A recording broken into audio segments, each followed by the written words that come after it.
Tell us when, Chris.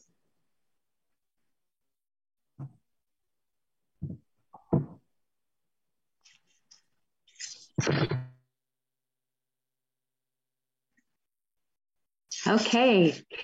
Good evening. I'm District Governor Jane Roush, and I'd like to welcome you to our second idea exchange for Rotary District year 2021-2022. These short sessions have been designed to provide you with tips that you can use in your clubs to make your volunteer time more productive. Please join and share your successes and best tips that you have along with any questions on these subjects. Tonight's idea exchange is on membership, an important topic for all of our clubs and our district. It's important that we invite others to join us in fellowship and service. Asking someone to join our organization is the greatest form of flattery. Tonight, you will be hearing from our membership chair, Carla Herr from the Lowell Club, and our innovative and new club chair, Rick Zollman from the Downtown Fort Wayne Club. But first, I would like to share a short message from Shekhar Mehta, Rotary International President from India. These words were shared with us at the District Governor-elects during our February training international assembly. He asked us to be the change maker governors, but that can only be done through great change maker members in District 6540. Now, Shekhar.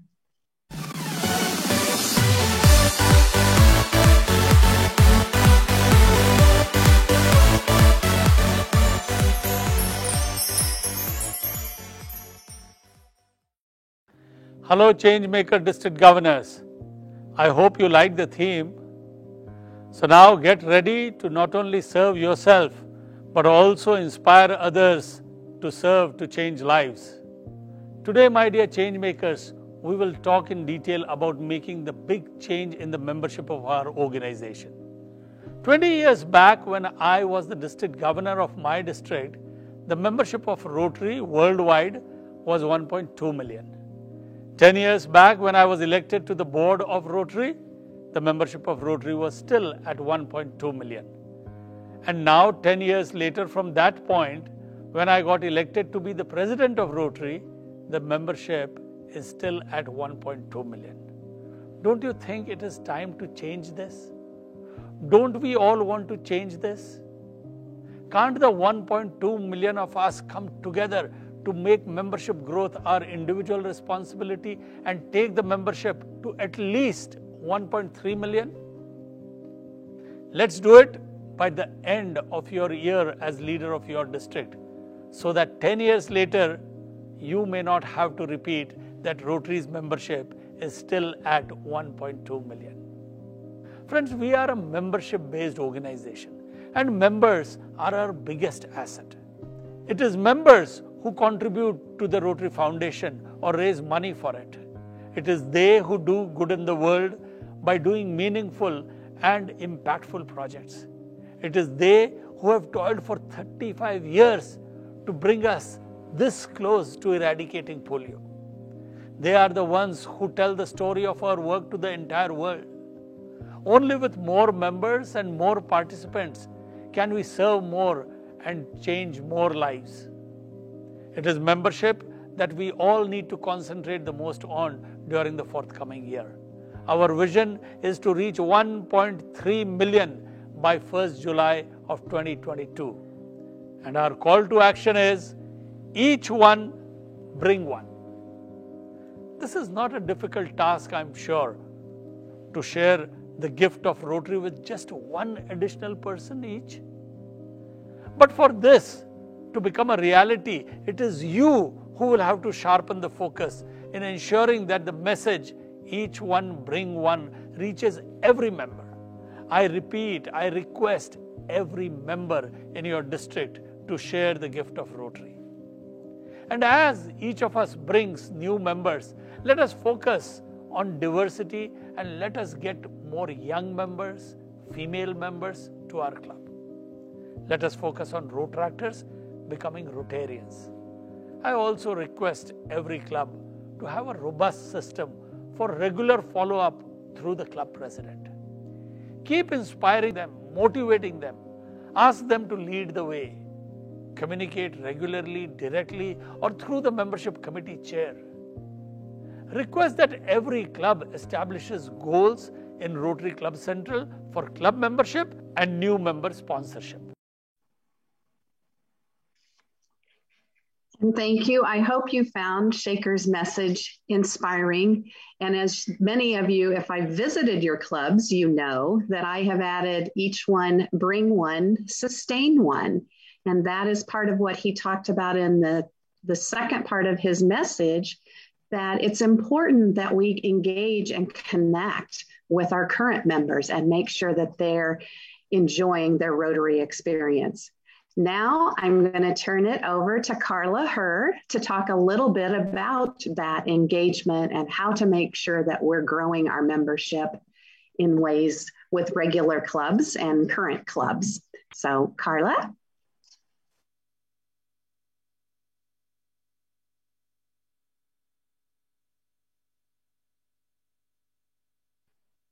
All right, good evening, everyone. Thank you for joining us. This is a really fantastic time to get together and just knock some ideas around. I have to say, I was really impressed with President Shaker Mehta's enthusiasm and optimism.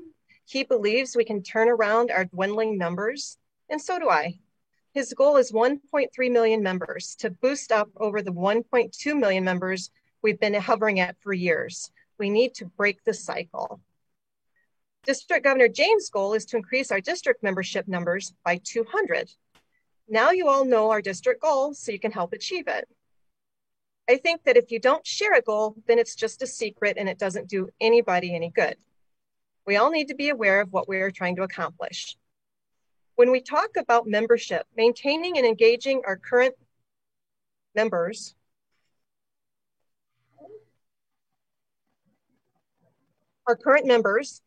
is just as important, if not more so, than adding new members. Overall, Rotary is fantastic at getting new members to join, but while new members join, we are losing just a few more than we are gaining.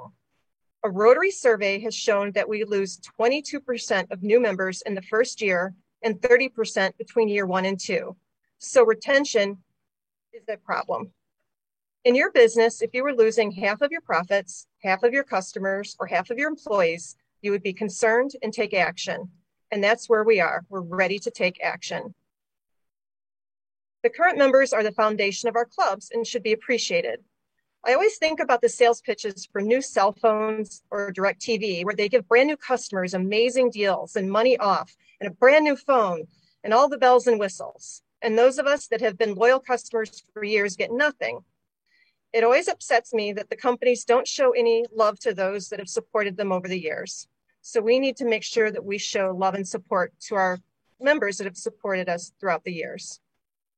One of the first steps that you can do to show your appreciation to the members is do a club survey. You want to make sure that everyone is supportive of the club's projects, focus, and even meeting time and location. On the district page under district file, you can click on membership. It will bring up the Rotary Health Check. That's a fantastic starting place. If you don't want to do that, contact me and I will send you one. The form is 12 pages long, but only 6 of them are questions. The other 6 are guidance. People put info in a survey that they will never express in a meeting. Use this information to decide the direction of your club and gain members. Could you switch the slide, Chris? Another area that we could work on, next one, please. Another area we can work on is the membership leads. We're struggling with the membership leads. These are our numbers. If you look, we had 20,000 inquiries last year. 35% were women, 59% under 40-year-old, and 50% have a personal connection to Rotary. A lead comes from Rotary International after a person has filled out a form expressing an interest in Rotary. They are asking for information and an invite to your club. When your president or membership chair receives one of these leads, you need to take action. If you have a membership chair, have them reach out and invite the person. If not, have a friendly person from your club be in charge of reaching out and contacting these people. They've already expressed an interest in Rotary. This isn't a cold call. It's a potential new member that has shown interest. It is one simple step in the way to start the right direction. And next slide, please. And the next thing you need to be in order to grow your club is vocal, visible, and vibrant. Vocal, you should be telling everyone you know the amazing thing your club is doing, sharing on social media, chatting in the grocery store, and if all of your friends don't know you're a member of Rotary, then you're doing something wrong. Visible, people need to see your projects. Call the local paper, wear a Rotary at Work shirt, brand that project so hard that they know there's no doubt it's a Rotary project. And vibrant, your club needs to be doing amazing projects in order to be vocal and visible. You will not attract new members if your club is stagnant. People want to be a part of something and make a difference. In order to attract change makers, you need to be one yourself. I am eager to talk to anyone. If anybody wants to reach out, we'll have my email address and phone number, and I would be happy to help or guide or just chat with anybody about membership. So I think I'm going to, am I passing it along here to Rick?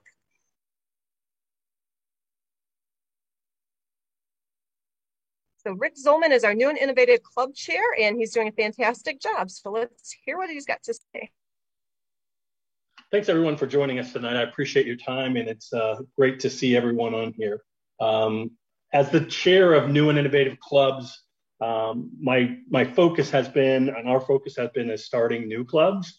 And so we're just going to talk a little bit about tonight about the types of new clubs and how you could get involved in starting one. The first one we're going to discuss is a satellite club, which is basically a club within a club. You need to have 8 members to get a satellite club started. They do have their own separate meetings, their own separate projects and bylaws, and a board. The nice thing about starting a satellite club, short term, it's going to help the sponsor club with their numbers, so their numbers will go up. If that club decides to stay as a satellite club, your numbers will automatically increase when their numbers increase. At times, and some clubs start out knowing they're going to be a satellite club for a short period of time until they reach a number of 20 where they can charter as a traditional club. So you would have a short-term game even in that particular situation. The keys to satellite clubs are flexible meeting times. I'm working on a satellite club with Huntertown, and we meet on the first and third Tuesdays at 7 p.m. So typically with satellite clubs, there's not a meal involved. So you do get some flexibility as far as due structures and those such things. So a satellite club is an excellent opportunity to try something different. If you have folks that say, I can't get to your meeting at a such and such time, then a satellite club may be the answer to help you grow not only your membership, but then grow Rotary and set the future by starting a new satellite club. The second type of club we're going to discuss is a cause-based club. And a cause-based club is a club whose members are passionate about a particular cause and focus their service on those types of projects. So the shared passion of a particular cause, that's determined by who the group of individuals that are starting the club. We have veterans clubs. I think there are a couple, one in St. Louis, one in Minnesota, one in Houston. There are clubs with pets as the passion. There are stop trafficking, human trafficking type clubs, which is an international club. So basically the cause-based clubs, they focus their service efforts to support that specific cause. One example of a cause-based club would be a young leaders club in a particular area. So if you have a need to attract younger members, which I believe we all need to do that, a cause-based club would help with that. And, the focus is the opportunity, and again, meeting at a separate time and those items from that standpoint. The last club type is an e-club or a passport club. An e-club is basically, all their meetings are virtual. And a passport club is a club that allows members to attend other clubs' meetings. Basically, these clubs function the same as traditional clubs. Typically, they're formed at the district level, and a passport club or an e-club would be someone who moves around a lot, would be a good candidate, someone who travels a lot, and it allows them to make connections with multiple clubs throughout the district. The key to starting any new club is going to be finding the champion. While at the district level, we do support and help start new clubs, we need to find someone locally who is going to move the ball forward for whatever type of club that we're starting. If you can find that person and that person can get connected with us, we're gonna do great things. And so if you know of champions, or if you are a champion, I would love to have a conversation about new clubs and avenues that we can explore to not only grow your club, grow the district, and grow Rotary. And now I'm going to open it up to questions.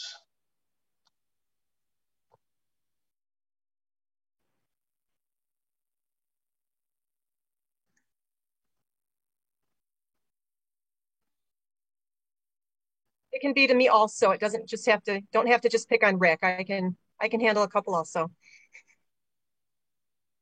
Definitely. We're all here for that. Hey, Carla. Hey. Hey, where did the communication go for the new member leads that Rotary sends out? Is that to the club president or to the membership chair? Club president, membership chair, and AG for the club. So it goes to all of those. If there's no membership chair, it'll go to the secretary. If it's listed, I mean, if it's not listed, yeah, sure. Yeah, it doesn't work out. But yes, yeah. Mm-hmm. And we have already had 12 since July 1st. I mean, some people have asked at different times, just if that's somebody's also on with me. I'm getting feedback. People will ask if we really get that many. And I think to have 12 in just 2 months, that's probably the most I've seen come to our district in quite a while.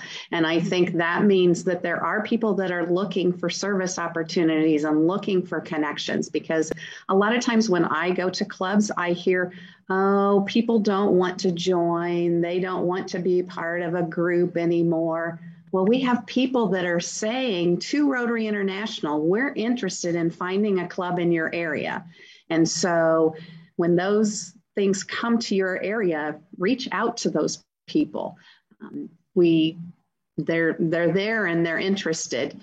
And I know we already have one out of that 12 who I think will become a new member of a club next week or the week afterwards. So that's exciting. The other thing that may happen with the membership leads, if you do contact someone and for some reason they don't work close to you or the timing doesn't work out, please suggest another club or refer them back to me and I will work on finding another location. Because like Jane said, this person has gotten online and taken the time to put their information down to be contacted to join Rotary. This isn't just a fly-by-night thing. They've taken some time and effort to ask to get information. So we really need to try to provide that to them.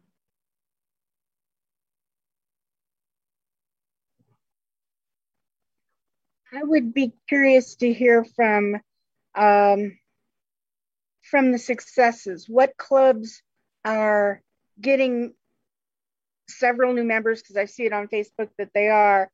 What are they doing specifically that we might be able to use? There's a number. I mean, it's like everything else. There's not one thing. There's certainly a number. The ones that are having a lot of success have a goal and a focus, and everybody knows it. So I think just getting your clubs together and talking about what you want to do and having a focus, having a social to bring people in. We all have that one person that we're going to invite. Well, make it a point. I mean, make it a point of inviting that person. But the most common denominator, I think, is there's a focus by the whole club to grow their club. Everybody's on the same page. They want to see that happen. Once it's a goal and you say it out loud, it's going to happen. I mean, you can sit here and kick around like, oh gosh, I'd really love to get some new members. Once you sit down as a club and you go, okay, we want 10%, we want 3 new members, we want them by so-and-so time. After that, certainly there's different options of things we can do to get members in. And I firmly believe that the more active clubs are, the easier it is to gain new members, because people see you doing things and they're interested and they want to be a part of that. So I would say get a goal, get a focus.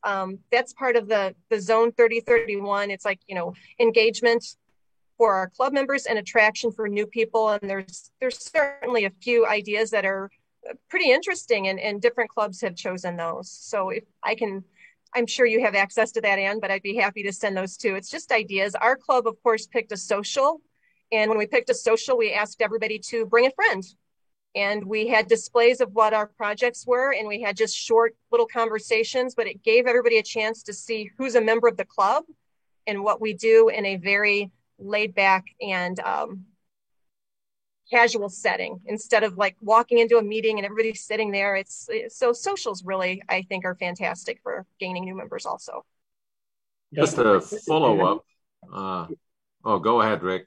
Yeah, if I could add to that, our club, yesterday we had, I think, 4 or 5 folks who were visiting that had filled out their application and were beginning to be the process to be members.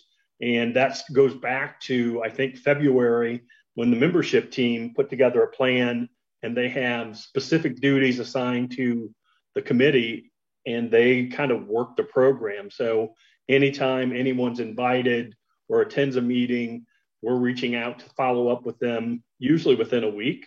And it's those types of things that you don't have a person who becomes invisible. They come to a meeting, they don't really get to talk to anyone, and all of a sudden they fall through the cracks. If that person doesn't talk to someone at a meeting, we're gonna have somebody call and follow up, or email and follow up. And I think those are the keys. You need a champion to start new clubs, but you also need champions to be membership committee chairs. What I was going to say as a follow-up is that personal invitation from engaged Rotary members to their colleagues, to friends, is very important. And that's why the DeMotte KV Club inducted 2 new members yesterday, because there were 2 Rotarians that had talked with some of their friends, and these people were very interested. So now they are members. Then the next step is probably the most difficult one, is to keep them engaged. And the pandemic hasn't helped any of us. So that's what I'd like to hear some more feedback on. What are some good things to engage your current members? I'll take that one for a second, Carla, and then I'll let you chime in too. But a lot of what I'm hearing is trying to make sure that they get involved in a project of some kind, or on a committee that's doing something as soon as you can, so that they're taking an active part. Shaker even actually said that in one of his presentations to us, that he hadn't been a member of his club but maybe a week, and they already had him at a project, greeting people and welcoming them to the event that they were doing. They were doing a service project. And when he first started, he was thinking more about himself, but as it went on, he kept thinking about the service that they were doing. And I think that's a huge aspect, is getting them into some type of an activity as quickly as possible. Maybe even before that, though, is knowing what their interests are. So don't put them in, just because they're a banker, don't get them involved on the finance committee. They may prefer to be on the new membership committee and encourage others to join. So taking a few minutes with either whoever the sponsor is, or a mentor that is in your club that's different than the sponsor, and finding out what their interests and their passions are, so that you align those with the things that you're doing, that's key. If we connect passions and our projects together, we're going to grow. We're going to keep people engaged, whatever you're doing, Rotary or work even. So, Carla, let you take over.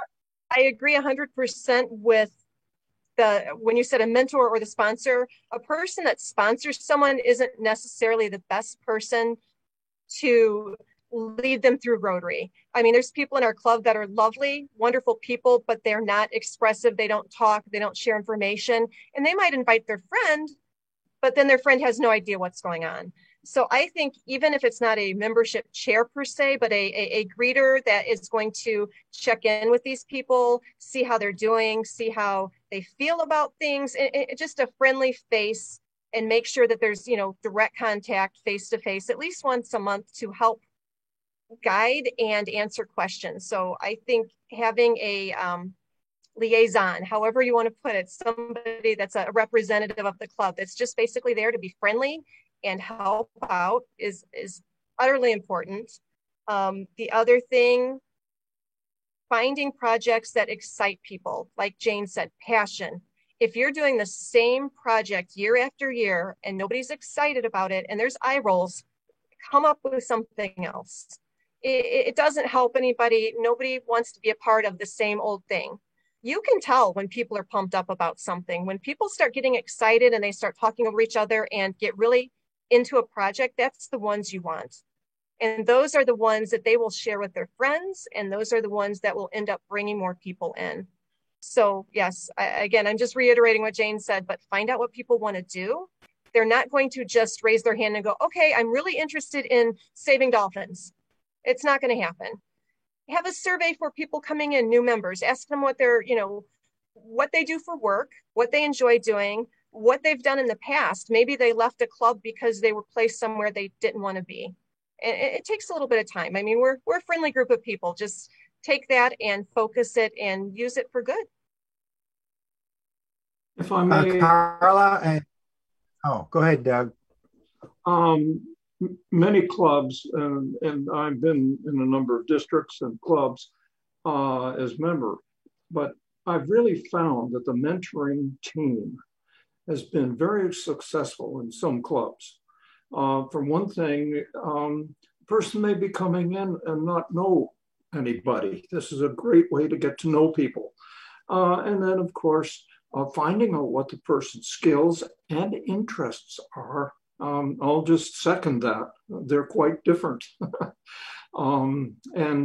It's amazing what some people would like to do, just get to know people or be socially involved or be able to sit down and have dinner with people who have like mind. That's my comment. I'll go with that, Doug. One thing I heard last night, because we had our first class, our district governor-elect class with Jennifer Jones, who comes in 22, 23. And she said, she phrased it this way. She said, when you're in the membership process, ask someone who's never been a Rotarian this simple question: what do you want out of this experience? And then just shut up and wait for the reply, because that's hitting that the target right there on the bullseye, because that's your starting point.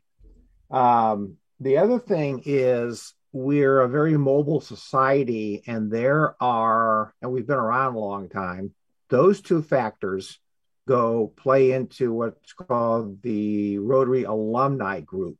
Well, what do you mean by alumni? These are people who already in their past have had experiences with Rotary.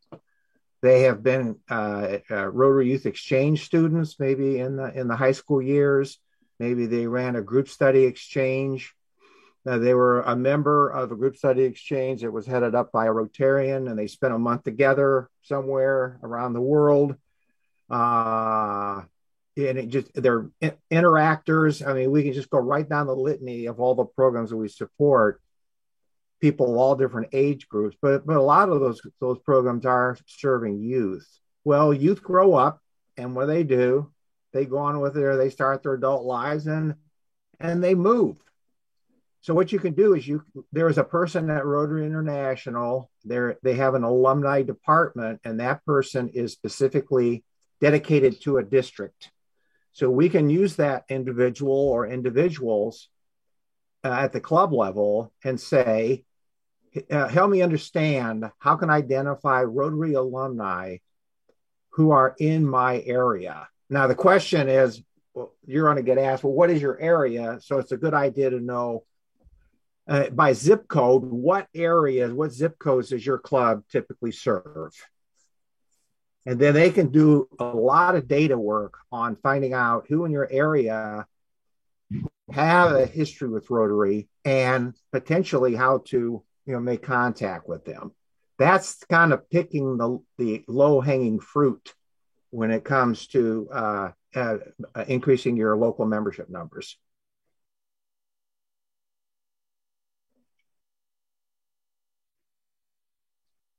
Thanks, Tim. Any other questions or successes that people have had that they'd like to share? Chris, do we have anything from the Facebook Live?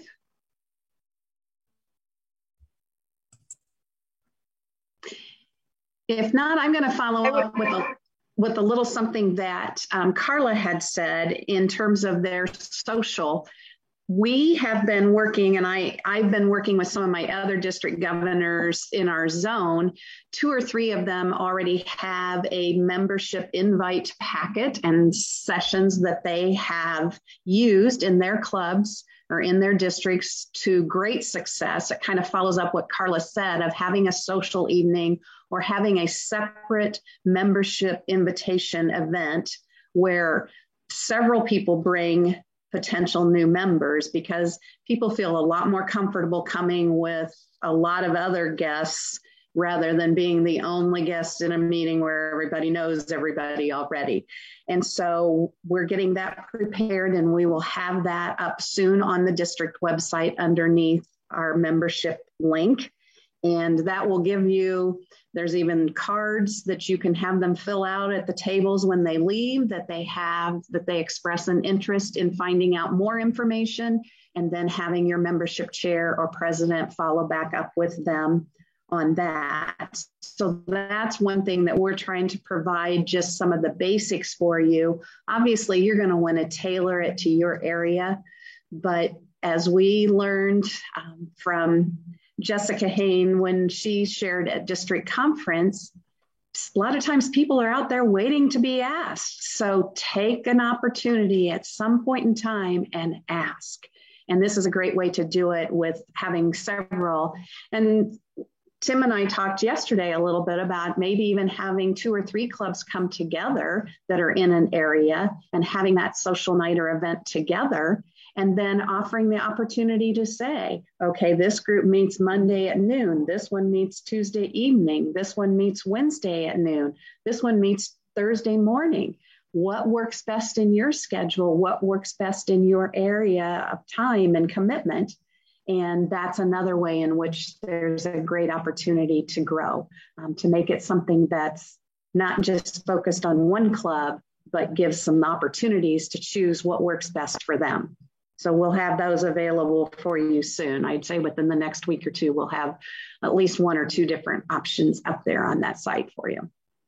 I like that idea, Jane. It's like a speed dating for Rotary clubs, have everybody come in and they get to choose what works best. But it's true. People live in an area. Just because they live in your town doesn't mean you're the best suited club. They might be, their kids' school might be somewhere, they might work elsewhere. So you can't assume just because someone lives in your town that they're going to join your club.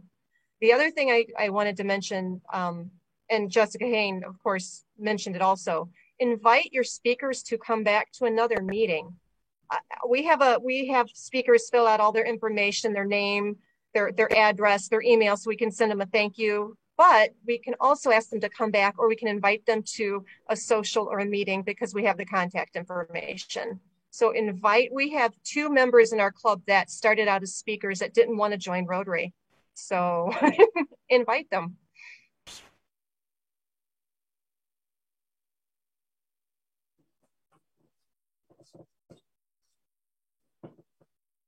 That's great. That's a great idea.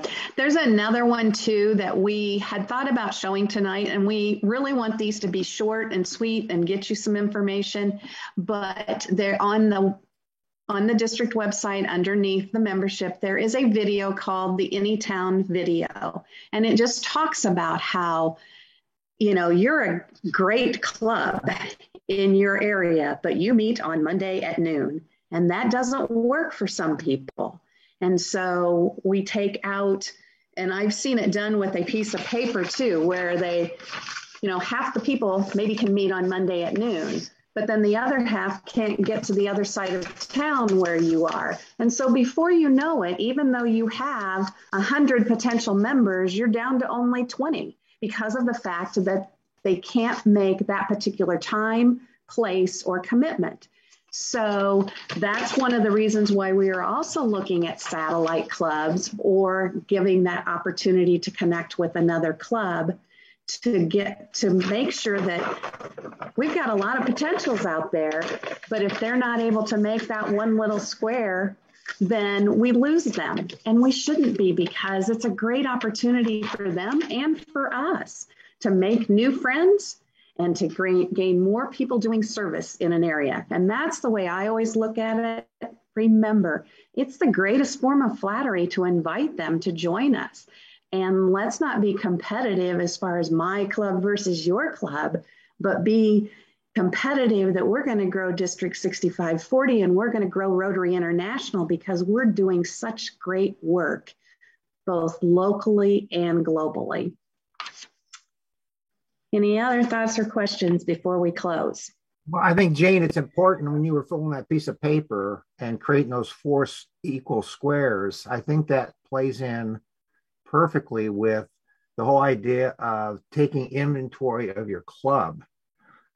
Meaning that if you find out that, by Rotary Police rules, you only have to hold 2 meetings a month. And then the third may be a social and the fourth may be a project. So if you find a lot of, 25% of people love socials and 25% of people love projects, or whatever the percentage breakouts are, there's going to be space for them in any one of those squares, maybe 2 squares or 3 squares. So that's why it's so important to identify where do people and how do people want to serve from out of your club.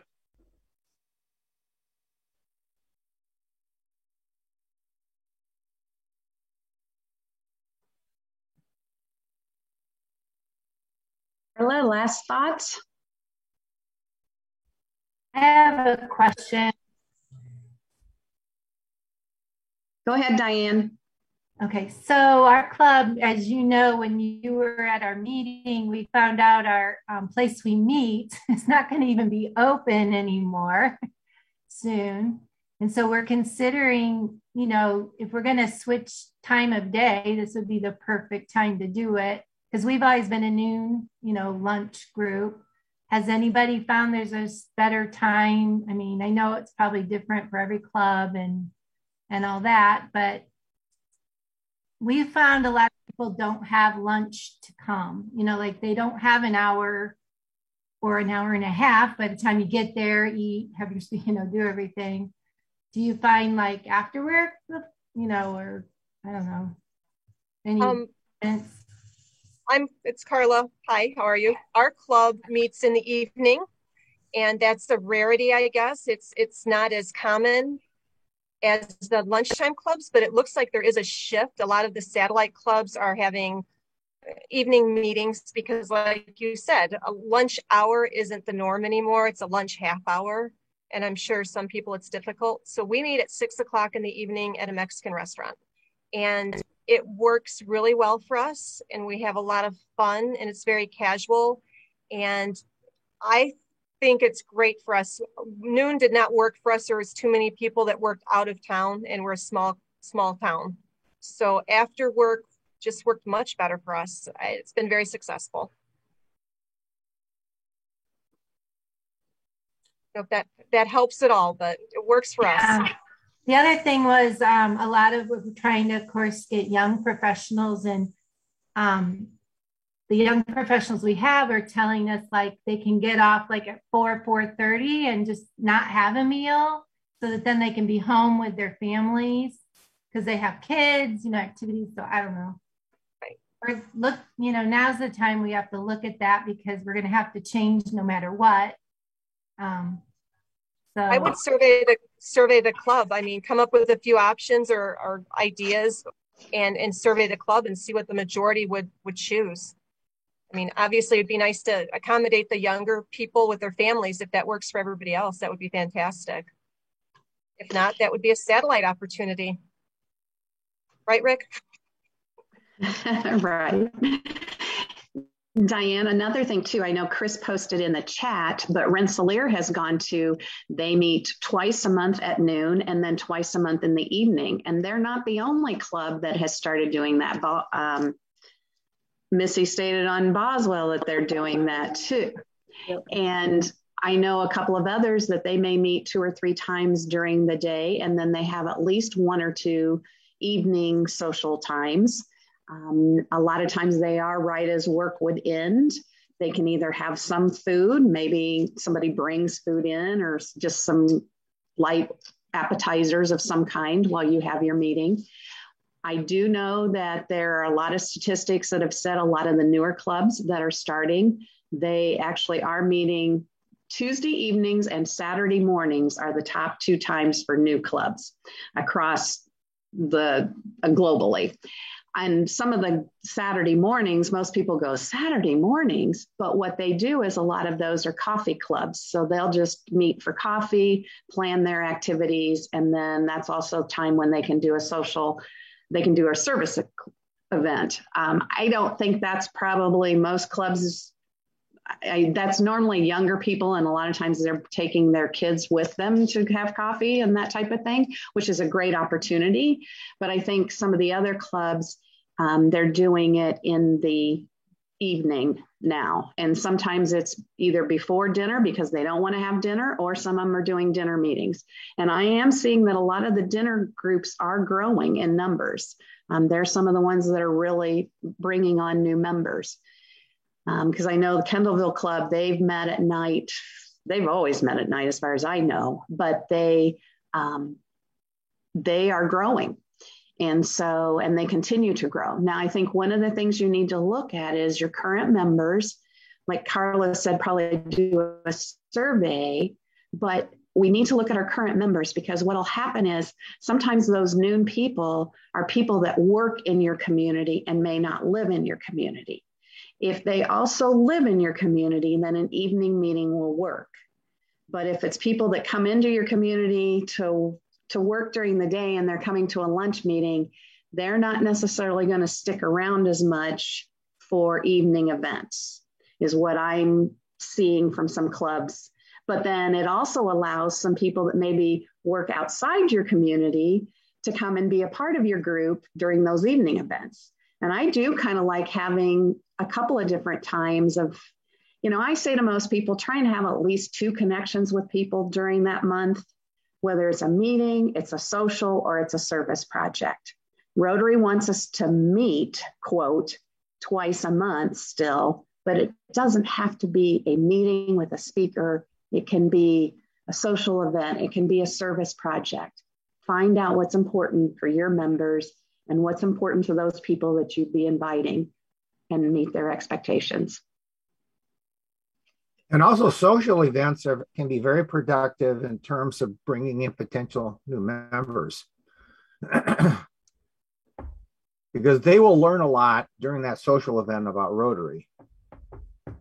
So they may realize other people, a lot of their friends or other people they know are in that club. So and I think service projects do the same thing, Tim, because I think I learn more about my other members in the club when I'm standing beside them working on a service project and just talking while you're digging in the dirt or you're picking up trash. I mean, I think it's just a great way to connect and really learn more about people than you do when you're sitting with them at a meeting. So there's, a lot of different opportunities to make connections with people and keep them engaged. Well, you know what Aristotle said, don't you, about that? He said, you can learn more about a person playing a game with them for an hour than you can having them engaged in conversation all day.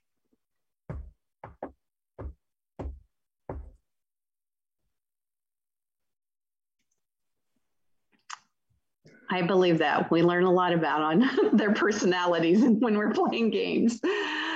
Any other questions? Don't be shy. This is your time to ask. That's what they're here for.